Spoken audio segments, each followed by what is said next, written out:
लेकिन आज भी देश में क्रिश्चियन और मुस्लिम अगर कोई कन्वर्ट करता है तो उसकी जाति समाप्त हो जाती है। ये देश के कानून में प्रावधान है। जहाँ तक आपने वानखेड़े साहब के बारे में, पिताजी के बारे में पूछा, ये 75 में मुंबई में पोस्ट हुए। पहली बिटिया का उनका जन्म 78 में हुआ है। इसका मतलब है ये शादी 76-77 के दरमियान कभी हुई है। वो निकाह नामे की भी खोज हम लोग कर रहे हैं और चीज़ें सामने आएगी।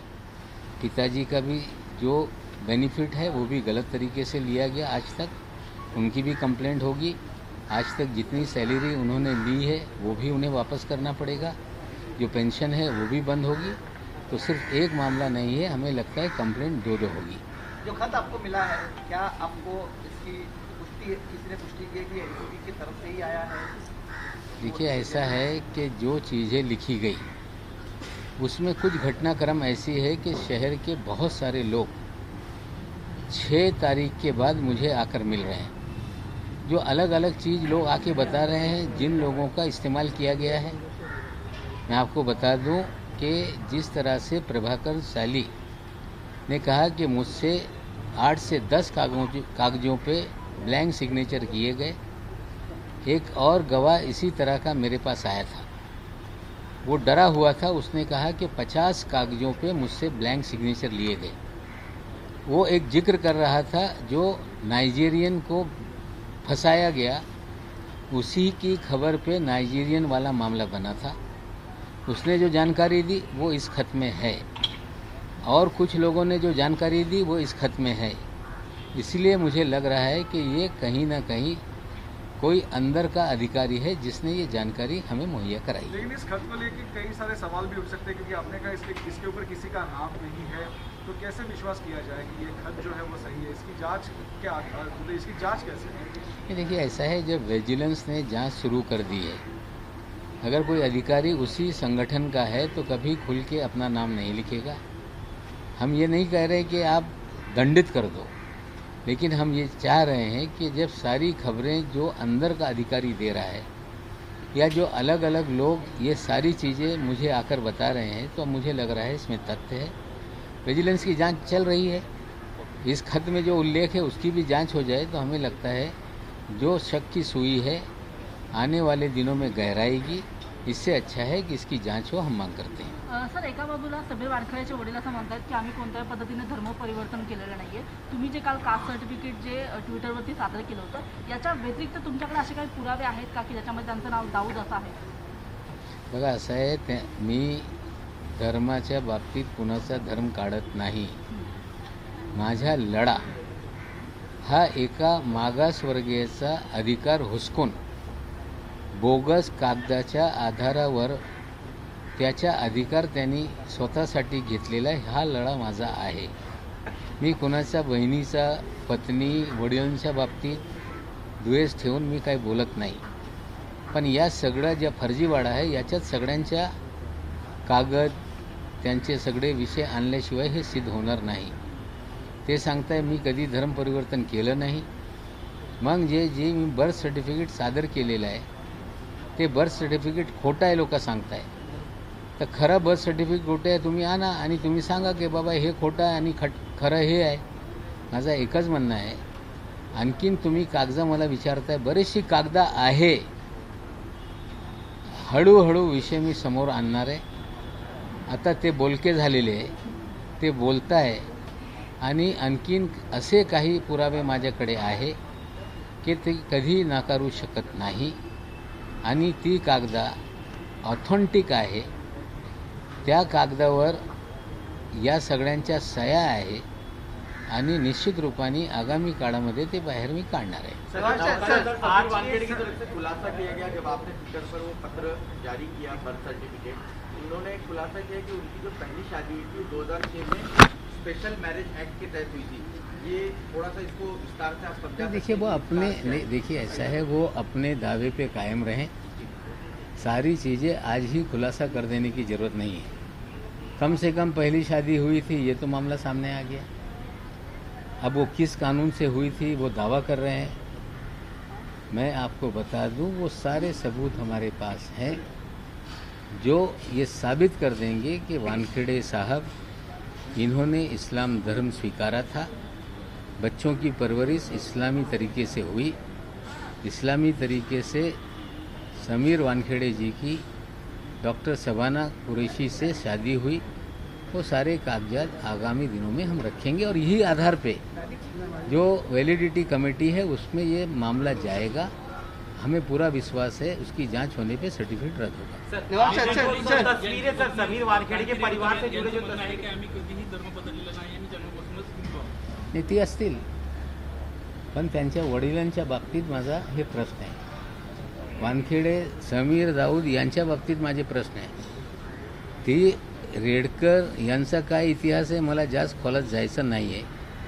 त्यांच्या परिवारातल्या बाबतीतल्या मी काही विषय काढत नाही। समीर वानखेड़ेच्या संलग्न हा विषय आहे। ती जन्मापासून कुठल्या धर्माची आहे माझ्या काही घेणं देणं नाही, पण मागासवर्गीयांचा सर्टिफिकेट काढून एक गरीब मागासवर्गीय ज्याचा अधिकार होता आयरस व्हायचा तो अधिकार त्यांनी हुसकून घेतलेला आहे। हा लढा माझा आहे। सामना के जरिए आपको सलाह दी गई है कि आप किसी भी आपका अधिकार है किसी को आप ये करें क्रिटिसाइज करें, लेकिन उनकी निजता का भी ख्याल रखें, संयम बरतते हुए क्रिटिसाइज करें। देखिए मैंने निजता का हनन बिल्कुल नहीं किया है। अगर कोई बहन भाई की उगाही का हिस्सा होगा तो उसके भी चीज़ें सामने लानी पड़ेंगी। अगर कोई व्यक्ति धर्म परिवर्तन करके दोहरा लाभ लेगा, मागास वर्गीयों का अधिकार छीनेगा तो उसका भी उल्लेख करना पड़ेगा। जो पहली शादी है उसका उल्लेख करना पड़ेगा। हमें लगता है सच्चाई सामने लाने के लिए मजबूरन चीज़ें सामने आ रही है। हम किसी परिवार को उनकी निजता को हम कभी भी उछालते नहीं। एक बात और बता दूं कि मेरे ऊपर जो सवाल उठा रहे हैं एक गंभीर विषय है जो मैं आज देश की जनता के सामने रखना चाहता हूं। हमारे दामाद को फैब्रिकेट करके बंद किया गया, कोर्ट में लड़ाई चल रही है। वो हमारी बिटिया है, वो बहुत सारी चीज़ों की छानबीन कागजात निकालने की या काम कर रही है। समीर वानखेड़े ने मुंबई पुलिस को पत्र लिखा है कि इनके सीडीआर हमें उपलब्ध कराए जाएं। क्या नीलोफर मलिक कोई क्रिमिनल है? किस आधार पे उसने मेरी बिटिया की निजी जीवन के जानकारी मांगी है? जब निजता की बात आती है तो देश का कोई कानून एक समाज के सामान्य नागरिक के जीवन से जुड़ी हुई चीज़ें हासिल करने का कोई अधिकारी प्रयास कर रहा है। हमें लगता है कि वानखेड़े अपनी मर्यादा को लांघ रहे हैं। अगर कोई क्रिमिनल का आपको चाहिए, आपके पास अधिकार है, आप सीडीआर मांगिए। आपकी हिम्मत है तो मेरी बिटिया का सीडीआर मांगिए। उस केस में भी जो कानूनी लड़ाई है हम लड़ेंगे। लेकिन जहां तक निजता का सवाल उठाया जा रहा है, समीर वानखेड़े इस शहर में 2 लोगों के जरिए लोगों का फ़ोन टेप कर रहे हैं। लोगों के फ़ोन को कहीं ना कहीं उनको इंटरसेप्ट किया जा रहा है। 2 प्राइवेट लोग हैं, एक व्यक्ति मुंबई शहर में है, एक व्यक्ति थाना में है। आज नहीं कल ये भी कि किस तरह से समीर वानखेड़े इस शहर में लोगों की इलीगल फोन टैपिंग कर रहा है, उसके भी पुरावे लोगों के सामने हम रखेंगे। सर समीर वानखेड़े ने कोर्ट में आपको लगता है आपकी बेटी का और आपका फोन या आपके परिवार से जुड़े लोगों का फोन? देखिए, हमारी बिटिया का सीडीआर समीर वानखेड़े ने मुंबई पुलिस से मांगा। पुलिस ने कहा है कि उनके निजी जीवन की जानकारी हम नहीं दे सकते, लेकिन मेरी जानकारी है कि इस शहर में समीर वानखेड़े 2 प्राइवेट व्यक्ति के जरिए लोगों के फ़ोन इंटरसेप्ट कर रहा है। जो 2 व्यक्ति हैं उनके नाम मेरे पास हैं, उनके एड्रेस मेरे पास हैं। अभी लड़ाई ये बहुत लंबी चलेगी। उन चीज़ों को भी आगामी दिनों में हम सामने रखेंगे। सर समीर वानखेड़े ने कोर्ट में एफिडेविट दी है। सर समीर वानखेड़े ने कोर्ट में एफिडेविट दी है और कहा है कि आपके दामाद को गिरफ्तार किया गया था, इसलिए उनके ऊपर पर्सनल अटैक किए जा रहे हैं। कोर्ट ने वो सारे एफिडेविट को रद्द कर दिया। कल एक घटना में आपको बता दूं, बहुत हंसने वाली बात है। एक उनका पीपी है शायद सेठिया या इस तरह का, क्या नाम है, सेथना नाम के एक पीपी हैं। एक मामले में वो बहस करते हुए उन्होंने कहा मी Lord the case of Nawab Malik, और वो उस केस को मेरे नाम से चलाने लगे। जज साहब हंसने लगे। हमें लगता है पूरे डिपार्टमेंट को क्या फोबिया हो गया नवाब मलिक का, इतना क्यों डर रहे हैं लोग। बाद में जज साहब ने कहा ये बातें गलत है, ये आप रिकॉर्ड पे मत लाइए। नवाब मलिक के नाम का भूत किसके सर पे बैठ रहा है, क्यों बैठ रहा है, चीज़ें धीरे धीरे बहुत सारी हम उजागर करेंगे। हमारी लड़ाई एनसीबी से नहीं है। एक व्यक्ति जिसने इस संस्था का इस्तेमाल करके हजारों करोड़ रुपए की वसूली की, पूरी तरह से नाजायज़ लोगों को फंसाया, और जब मैं मंत्री होते हुए हमारे लोगों को इस तरह से हो सकती है तो आम आदमी के साथ क्या हुआ होगा, इसके कारण ये सारी चीज़ें 8.5 महीने से हम खोज रहे हैं और बहुत सारी चीज़ें सामने आई। मेरी लड़ाई अन्याय के खिलाफ है। सर, समीर वानखेड़े के पिता ने यह भी कहा है कि नवाब मलिक के जो दस्तावेज दिए वो फर्जी हैं और आपके ऊपर लीगल कार्रवाई करेंगे। बिल्कुल स्वागत है। कल जाइए, क्रिमिनल डिफेमेशन का सूट फाइल कीजिए अंडर सेक्शन 499 500 IPC। उनको अधिकार है, अंधेरी कोर्ट में ले जाके कर दे या कुर्ला कोर्ट में फाइल कर दे, मुझे आरोपी बनाए और मैं वहाँ कोर्ट में जाऊँगा, जमानत लेनी पड़ेगी लूँगा, लेकिन कोर्ट में अपना मामला लड़के इनका फर्जीवाड़ा उसी कोर्ट में मैं एक्सपोज करूँगा। I challenge mister Dawood Wankhede, please file a complaint against me under section 499 and 500. Your daughter is there, she is a learned educate. She had also said कि हम डिफेमेशन फाइल करेंगे। सेक्शन बता दें 499 500 के तहत आप जाकर मजिस्ट्रेट कोर्ट में क्रिमिनल डिफेमेशन का मामला दर्ज करा सकते हैं। 100 करोड़ 200 करोड़ की बात ना करें, 10% उसमें स्टैम्प ड्यूटी भरनी पड़ती है। आपके पास हजारों करोड़ 2 नंबर के हो सकते हैं, लेकिन स्टैम्प ड्यूटी भरने भर का कागज आपके पास नहीं होगा। अब 499 में आज फिर मैं आह्वान करता हूँ समीर दाऊद वानखेड़े को, दाऊद के वानखेड़े को, जैस्मीन अलाइज यास्मीन वानखेड़े को कि आप 499 500 में डिफेमेशन का क्रिमिनल सूट फाइल करें। आप स्वयं वकील हैं, बिना पैसे के मुकदमा चलेगा।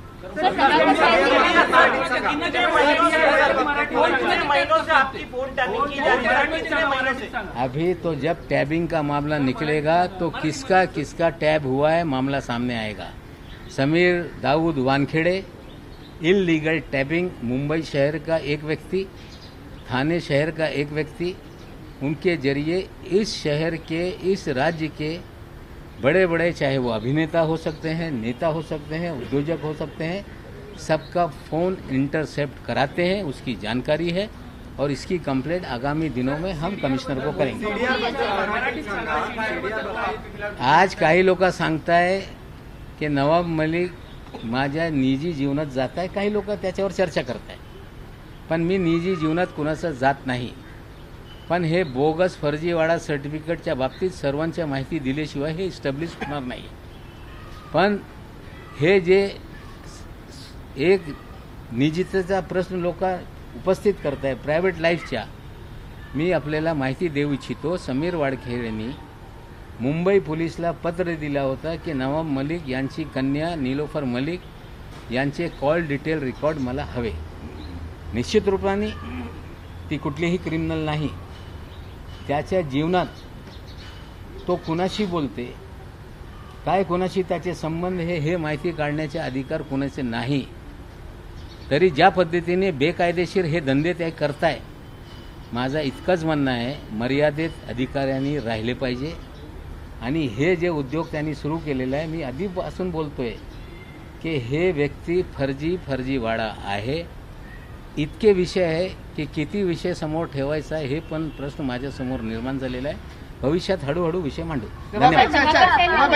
एक व्हाट्सएप चैट वायरल हो रहा है। उस व्हाट्सएप चैट में प्रभाकर और गोसावी आपस में बातचीत कर रहे हैं। बोले हाजी अली पहुंचो, वहाँ 50 लाख रुपए दिए जाएंगे और किसी तीसरे बंदे की जिक्र किया जा रहा है। सर क्या है ये सब कुछ जानकारी है? नहीं, देखिए मैंने भी जिस तरह से प्रभाकर साली का एफिडेविट आया टेलीविजन पे हमने देखा, गोसावी उससे बात कर रहा है शाहरुख खान के बेटे से और उसमें 50 लाख उठाए गए, फिर वो नई मुंबई में दिया गया, फिर वापस आए 38 लाख, 12 लाख मार लिए। इस तरह की चीज़ें हैं। तो हमें लगता है इसकी जांच अगर कर रही है, जांच होगी तो चीजें सामने आ जाएंगी। सर, एक प्राइवेट पर्सन का जिक्र किया गया, सर कौन है, सर कुछ जानकारी? सर एक प्राइवेट पर्सन का जिक्र किया जा रहा है, हाजी अली के पास में ये सब। नहीं, उसमें कोई सैम डिसोजा का नाम आ रहा है, मुझे मालूम नहीं। उसको ट्रू कॉलर पे डालने पे एनसीबी फ्रॉड करके ट्रू कॉलर बता रहा है। सर, आपके लेटर पर समीर वानखेड़े का जवाब आया है कि all the allegations are false and malicious, new flaw है, ये आपकी नई साजिश है और मैं इसके खिलाफ फाइट करूंगा। हम तो बोल रहे हैं ना, कहाँ, मैं तो बोल रहा हूँ 499 500 is open to every citizen. They have lawyer in their own house, उनके घर में वकील है। 499 500 में आ जाइए, कल मुकदमा दर्ज कीजिए, परसों आके मैं जमानत लेता हूँ, प्रोसीडिंग फास्ट ट्रैक पे चलाते हैं, चीजें सामने आ जाएगी। सर क्या इस पूरे मामले में महाराष्ट्र सरकार सभी वानखेड़े पर कार्रवाई करेगी? संजय राउत जी ने भी ट्वीट करके कहा कि सुमोटो ले महाराष्ट्र सरकार, गृह मंत्री। हमने जिस दिन प्रभाकर का मामला सामने आया, हमने मांग की है, मामला गंभीर है, उगाही का है, और जिस तरह से कहा जा रहा है कि फला जगह से पैसे उठाए गए, फला जगह दिए गए, गाड़ी उसके अंदर है, उसके ड्राइवर कौन थे, सीडीआर मिलाए जा सकते हैं, बहुत सारे कैमराज हैं, उसको खंगाला जा सकता है। तो मैं गृह मंत्री के सामने एसआईटी के जरिए जांच की मांग रखने वाला हूं, जो पहले मैंने कहा था, और मुख्यमंत्री के सामने भी ये विषय में रखूंगा। 3, 4, 8 that is their discretive, who are going to be investigate the issue, their provocative is there, they can do anything. कल प्रभाकर सार पुलिस स्टेशन में गए थे, उन्होंने अपनी कंप्लेंट तो सबमिट की है, लेकिन उस कंप्लेंट पे अभी तक ना एफआईआर दर्ज हुआ, ना ऑफिशियल कंप्लेंट पुलिस ने एक्सेप्ट की। देखिए, मैं अभी तक मिला नहीं हूँ गृह मंत्री महोदय से, ना मुख्यमंत्री से। मैं अपनी मांग पे कायम हूँ कि ये जो उगाही का मामला है, जिसमें प्रभाकर बयान दे रहा है गोसावी ने पैसे लिए, कोई सैम डिसोजा नाम का व्यक्ति है जिसका उल्लेख हो रहा है, इसकी जांच हो कि उगाही कैसे हुई, कौन कर रहे थे, किसको पहुंचा रहे थे। हमें लगता है उगाही का मामला, कोई सेंट्रल एजेंसी की हम जांच की बात नहीं कर रहे हैं, जो उगाही का मामला है, जो प्राइवेट लोगों ने बात की, प्राइवेट लोगों ने पैसे उठाए, प्राइवेट लोगों ने पैसे लौटाए, तो इसमें कोई हम एनसीबी की जांच की बात नहीं कर रहे हैं। जो वसूली हो रही थी उसकी जांच हो, उसके लिए राज्य सरकार को कोई अड़चन नहीं है।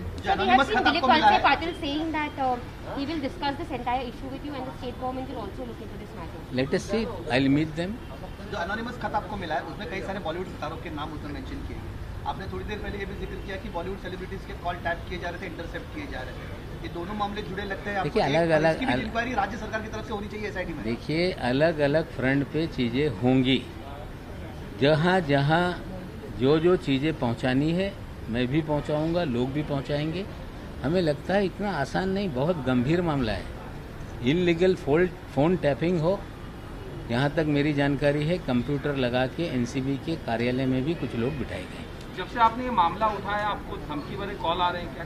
नहीं, मुझे धमकियाँ आई, मैंने कोई फ़ोन, मेरे जो नंबर है हमने बंद रखा है, कुछ अलग नंबर पे बातें मेरी होती हैं जो व्हाट्सएप पे और फेस टाइम पे है, लेकिन जो धमकी के कॉल आए वो कार्यालय में आए हैं।